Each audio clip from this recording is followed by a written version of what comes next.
काल आमचे दैवत सुशीलकुमार शिंदेसाहेब, सोलापूरच्या लोकप्रिय खासदार माननीय प्रणिताई शिंदे यांच्यावर सोलापूरच्या शिवसेनेचे उपनेते शरद कोरे यांनी एकेरी भाषा केली व त्यांच्या गाडीची तोडफोड करण्याची भाषा केली। आज मी तुम्हाला सांगतो, सोलापूर शहर दक्षिणची जागेचा विषय आला तर सुशीलकुमार शिंदेसाहेब त्या जागेवर मुख्यमंत्री झाले, त्या ठिकाणी आनंदराव देवकर आमदार झाले, दिलीपराव माने मालक त्या ठिकाणी आमदार झाले।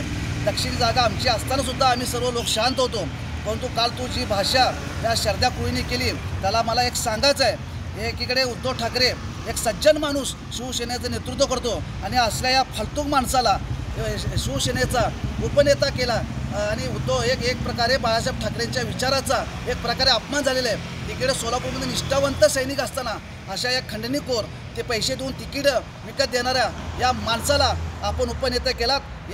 यामध्ये शिवसेनेची खूप मोठी शोकांतिका आहे।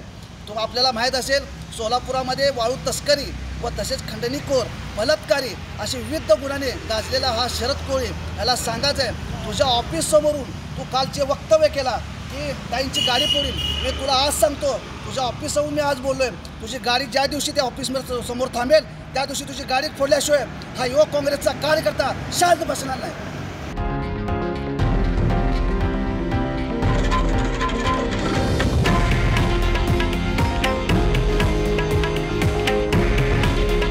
हे आहे देशातील नंबर 1 न्यूज नेटवर्क आणि आपण पाहत आहात TV9 मराठी। काळजी तुमची, हित महाराष्ट्राचं।